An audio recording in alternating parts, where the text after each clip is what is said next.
Ibu bisa sambil duduk nih Bu. Ini daerah pribadiku, pribadiku, pribadiku. Ini daerah pribadiku, pribadiku, pribadiku. Jangan disentuh, jangan disentuh. Sakit nggak? Nggak. 1, 2, 3. Ini daerah pribadiku, pribadiku, pribadiku. Ini daerah pribadiku, pribadiku, pribadiku. Jangan disentuh, jangan disentuh. Terima kasih Ibu. Tepuk Beri tangan untuk ibu-ibu dong. Baik, terima kasih untuk ibu-ibu yang sudah sangat antusias bermain yel-yel bersama dengan saya. Nah, yel-yel itu gunanya untuk apa sih Ibu? Ada yang tahu di sini? Penyemangat. Bapak-bapak, ada yang tahu fungsi dari yel-yel tersebut? Untuk mengingat.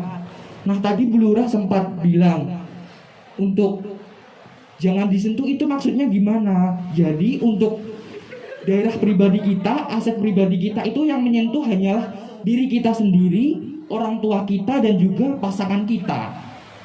Teruntuk Bapak Ibu yang punya putra putri mungkin didahului bahwasanya ini tuh aset pribadi milik kita.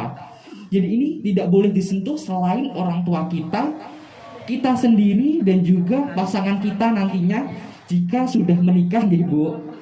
Ya. Jadi ini yel-yel ini kita menghibur juga sekaligus belajar bersama bahwa tidak ada seks pranikah dari genre tadi, dari salam genre tadi. Nah, untuk Bapak Ibu yang di sini punya putra-putri remaja, saya sedikit ingin bercerita tentang apa sih remaja itu. Remaja itu generasi milenial, generasi perubahan dari masa kanak-kanak menuju dewasa, Ibu. Jadi di sini itu remaja itu sebenarnya sulit untuk dikendalikan, lebih sulit remaja sebenarnya dari anak-anak. Gimana pembuatan Bu? Ya. Karena apa? Remaja ini yaitu masa pencarian jati diri. Remaja mudah galau, remaja mudah putus cinta, terkadang ada pergaulan bebas lalu ketarik di pergaulan bebas. Nah, kita sebagai orang tua itu harus telatan dan harus peduli. Kita harus bisa menjadi sahabat untuk putra-putri kita, Bu. Tidak. Jadi ketika putra-putri kita berkeluh kesah, ingin cerita, monggo kita tampung bersama. Kita maksimalkan 8 fungsi keluarga.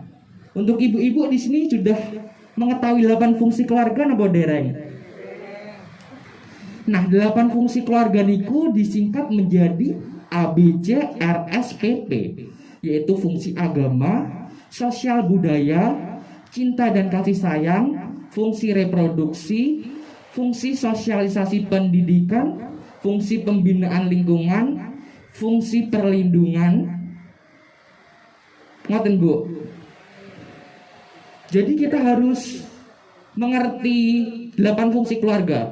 Saya ulangi ya Bu biar mengerti. A, B, C, R, S, P, P. Yang A niki fungsi agama, yang B sosial budaya, yang C niki cinta dan kasih sayang, yang R niki kesehatan reproduksi, yang S niki sosialisasi pendidikan, yang P yang pertama ini pembinaan lingkungan dan juga perlindungan.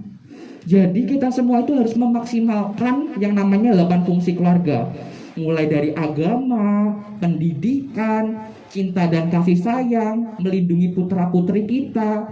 Kita harus memaksimalkan ini semua, Ibu. Salam genre, salam Bangga Kencana, berencana itu keren. Terima kasih Ibu.